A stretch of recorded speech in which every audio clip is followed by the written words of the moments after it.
Some 85 years ago, the American journalist Edgar Snow ventured into a remote part of northwest China to find out more about the Communist Party of China and the Red Army.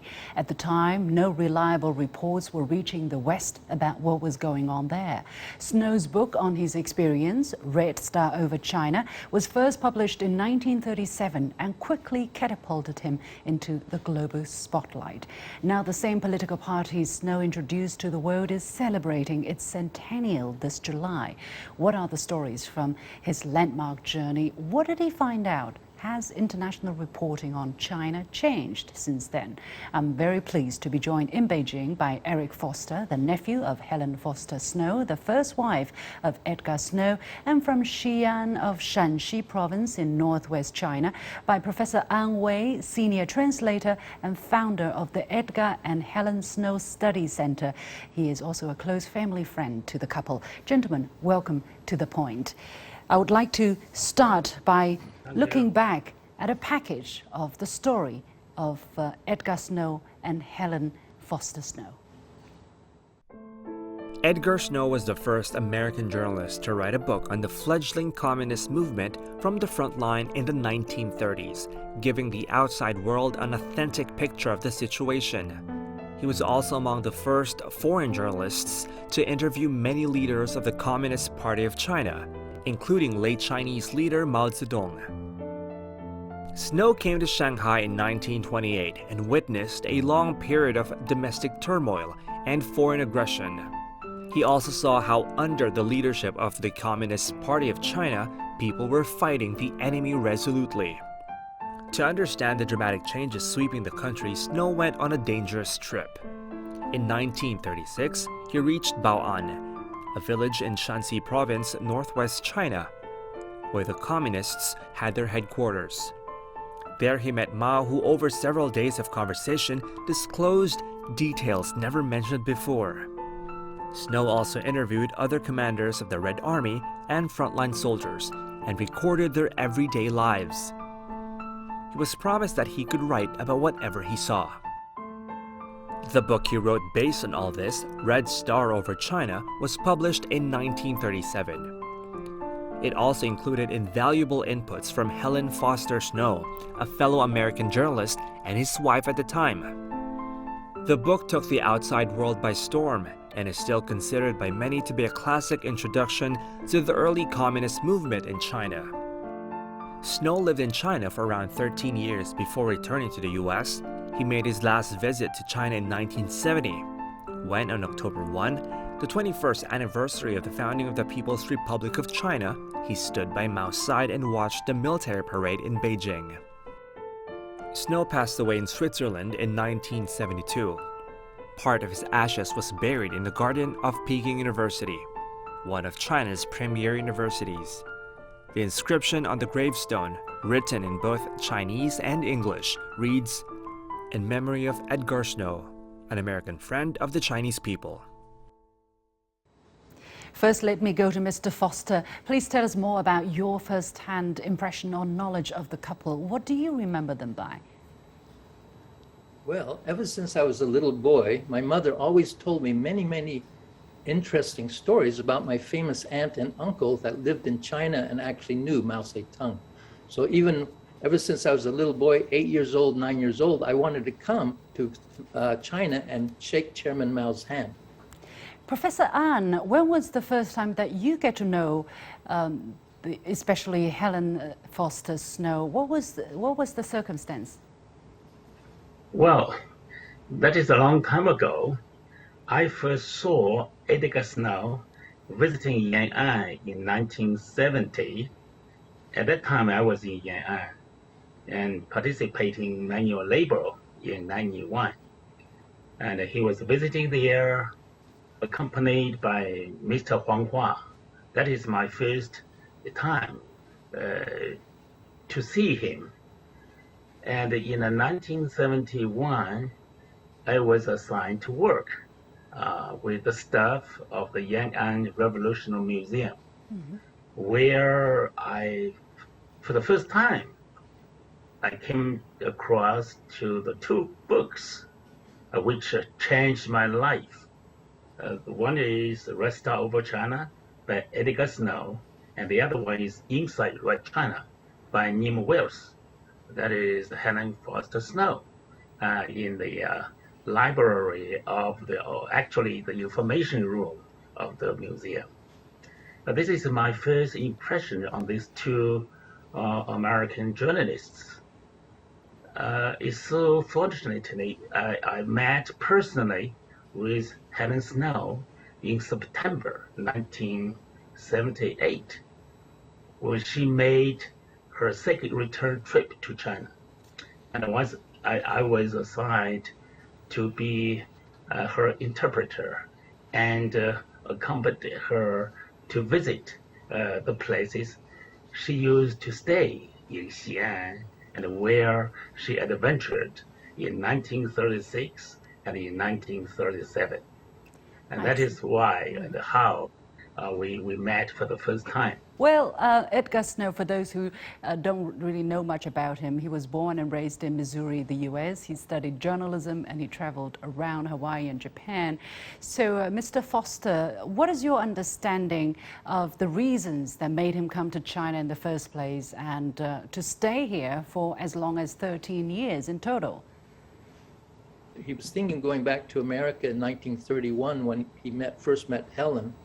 And the first day he met Helen, he fell in love with Helen, and so that helped him to want to stay because he had been in the Far East here already for I think 3 years or something. He just came back from a trip from India, and he had been having suffering bouts of sicknesses and things like that, and he had lost his inspiration for writing, and he was going to actually go back to America when he met Helen. And here's this beautiful, most beautiful girl from his home country, and he decided to stay. So it's the power of love. It's the power of love instead of the attractiveness of the country. Right. Otherwise, there'd be no Red Star Over China. The history would have been different. So. Well, let's talk about how the book came about eventually, maybe as an accident of this love story. Now we know that from 1931 to 1945, China fought against Japanese aggression, first in the Northeast, and then in 1937 the war kind of broke out throughout China. And throughout the time up till 1949, when New China was born, the Communist Party of China was actually seen as a growing threat by the Kuomintang Party, or the KMT, which was then the ruling part of China. So in June 1936, Edgar Snow went to Bao'an after a long and tough journey through military lines to visit the heart of Red China by then and see Chairman Mao Zedong and, the Communist Party of China, which was only 15 years by then. Now it's turning 100. So, Professor An, what do you think really drove Mr. Snow to brave such tough circumstances, tough conditions, even, potentially risking their lives to go and get first-hand knowledge of the CPC back then? Edgar Snow, it's a focus. It's always, and the interests are always with the public, with the people. And when he first arrived in China in 1928, he traveled extensively in China, and particularly his trip to Suiyuan, nowadays the Inner Mongolia, and he witnessed, he saw with his own eyes many millions of people died of hunger and starvation. And he felt very sad and sorry because he was always sympathetic to the masses. And he also noticed that the Kuomintang government could not do anything to help the poor people dying of starvation. And he just want to explore the future of China and to see the way for the Chinese people to go out. Yeah. So in 1930, he wrote a long article called "The Influence of the Communist Movement in China," which was published in a journal called Contemporary History in America in January issue of 1931. So that shows that he got interested in the so-called red bandits long time ago before he made his trip to I see. the Northwest in 1936.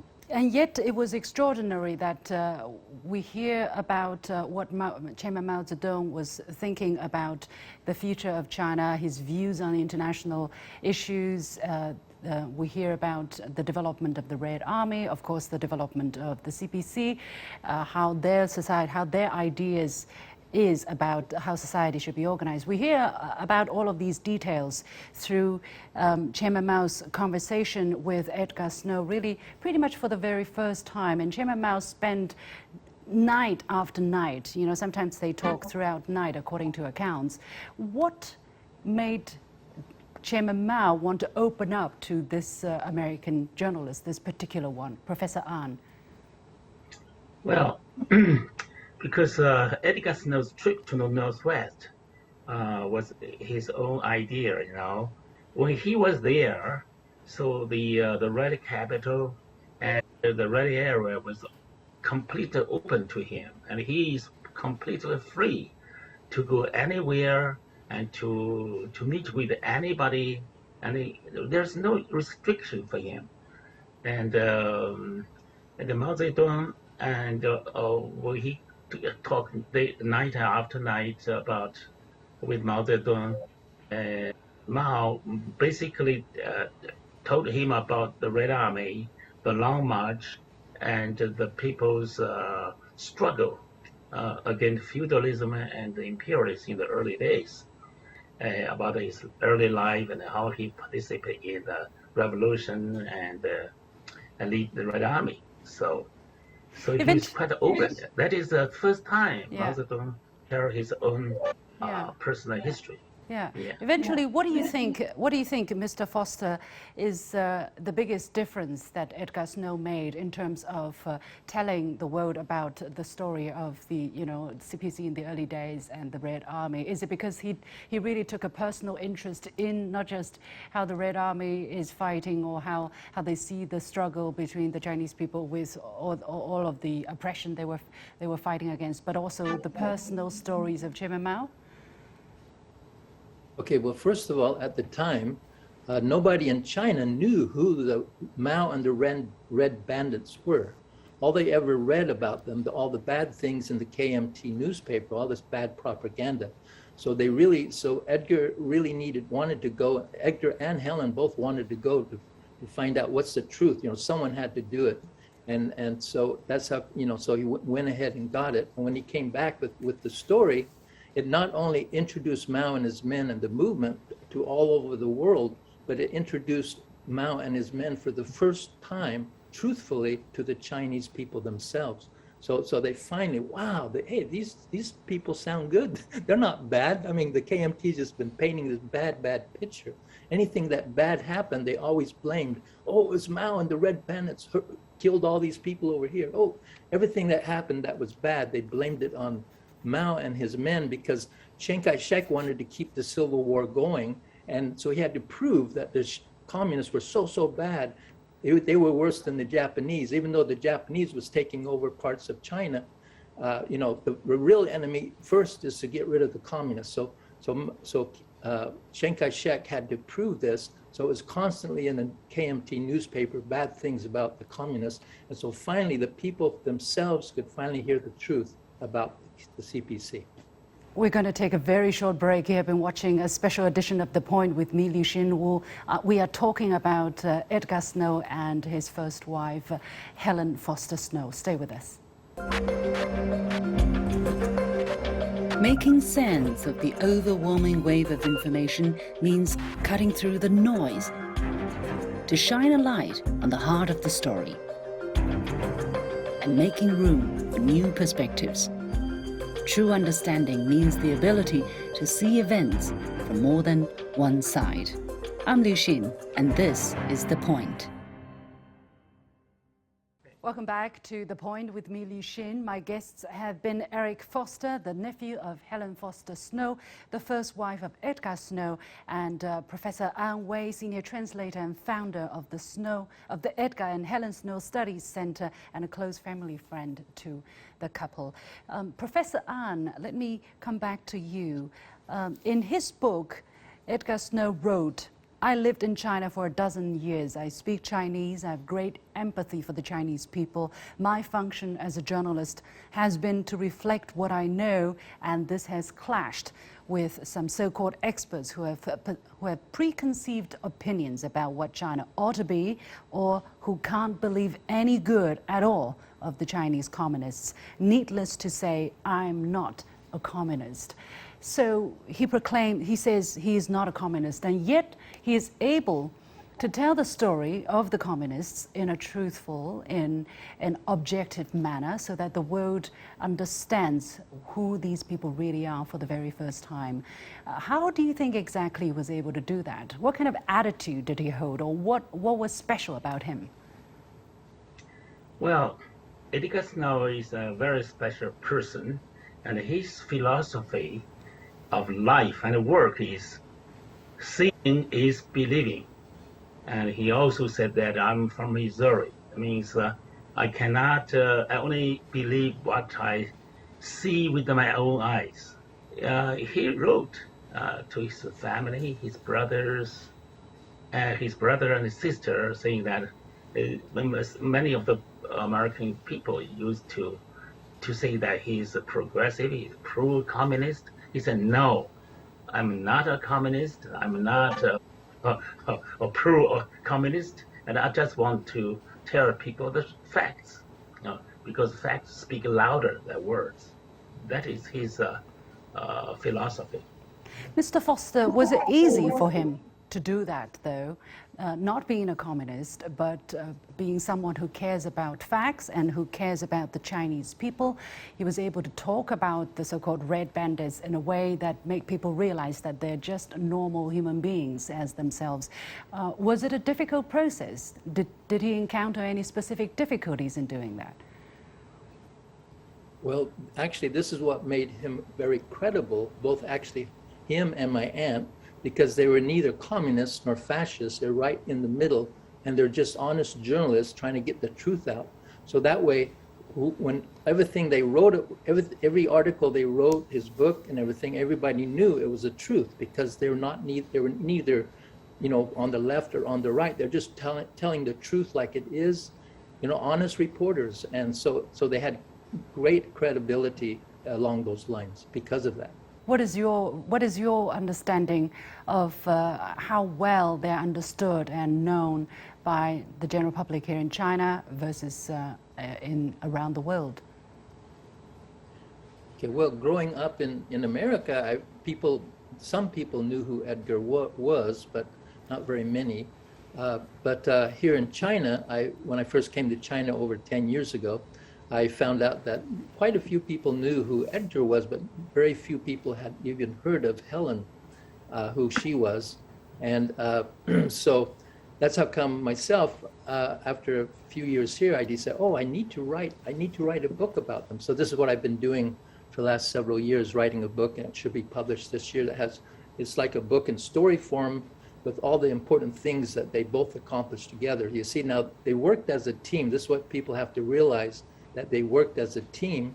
And so when they worked as a team, when Helen went to Xi'an, to Ya'an for 4 months or 5 months, after Edgar's trip, and she sent all these pictures from Ya'an, and also Judah's testimony from Ya'an, as well as other material to help complete Red Star over China. So many people, when Edgar completed his book and they see pictures from Ya'an, they think Edgar was in Ya'an, when actually this was material from Helen's work in Ya'an. So they worked as a team. To them, it was just, hey, we're a couple, we share everything, but this has led to many people thinking that Edgar Snow was actually in Ya'an, but he wasn't. He was in Ba'an, or Jidan, what's called Jidan today. So, what I found out, something new about this couple was actually where the expression, the term gung-ho come from.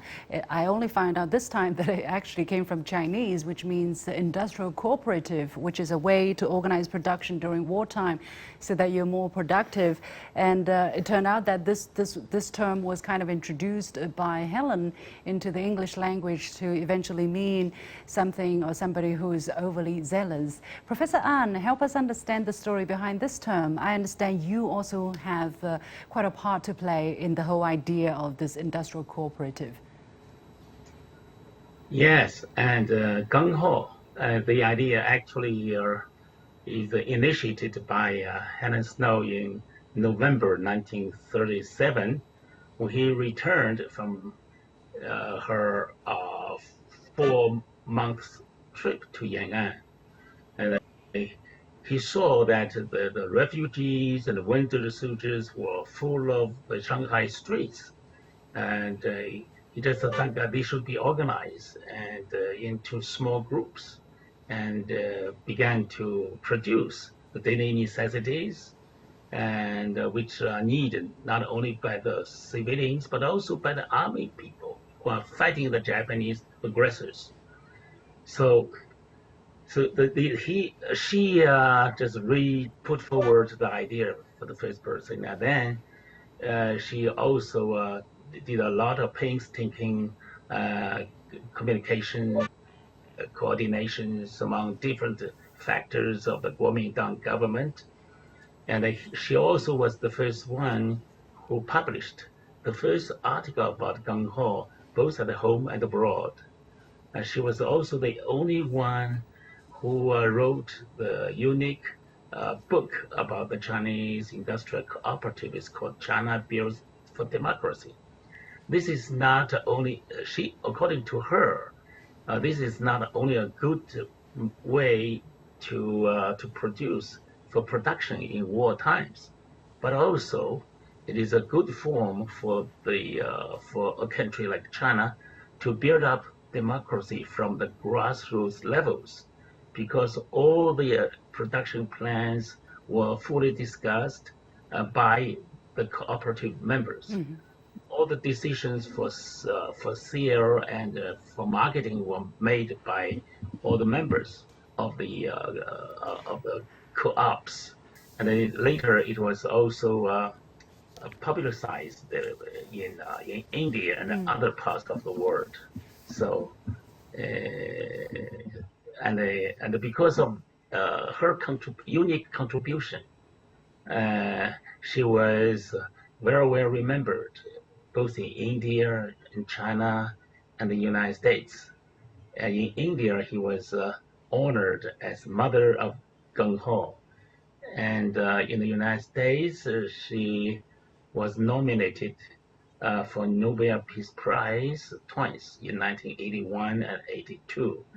So in China, in 1996, the government honored her as the People's Friendship Ambassador in 1996. Just now I read out this excerpt from Edgar Snow's book, where I talked about how he says what he did clashed with some so-called experts who have preconceived opinions about what China ought to be, or who can't believe any good at all of the Chinese communists. You know, the strange thing is, when I read these lines today, it feels like he's still describing what is happening today around the world about some people's perception about China.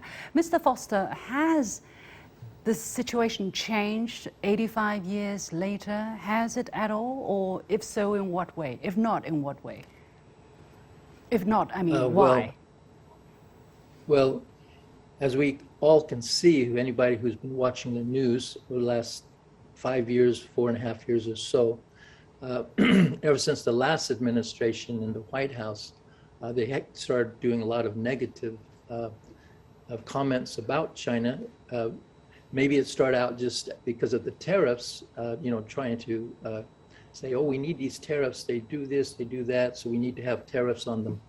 But anyway, just through the constant bad things like that being said on the US's news constantly, people constantly listen to it, then pretty soon it just snowballs, and then other people jump on the bandwagon, and everybody that's against China starts jumping on, and the news people start interviewing them, and you just hear all this negative things. A lot of it's, not even true, and it just snowballs, And so this is what's happened, sad to say, at this time. This is how come we need more people that can be more positive and truthful commenters and news people.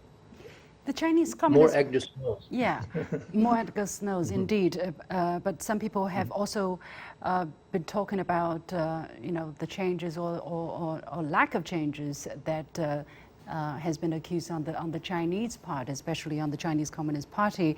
For instance, China has reiterated its openness to engage with international journalists. However, some people, especially in the West, have also said that journalists' life is becoming more difficult in China for all kinds of reasons. Mr. An, what is your understanding of the situation? Has China or has the CPC changed its open-mindedness about engaging with the international press? So I think American journalism is now go astray and quite different from before. And they always, and also because of the long time propaganda of the Western media for a long time, and people seldom go to read, to go to China and visit and see things with their own eyes. They just listen, and they were strongly influenced by the by Western media. So I think that is a problem. So because I met a lot of American and European friends in the past 40 years, and I can say that whoever visited China once, they have completely different impression and opinion about China from those people who did not read and who did not come to China and see, but talk a lot about China. Okay, that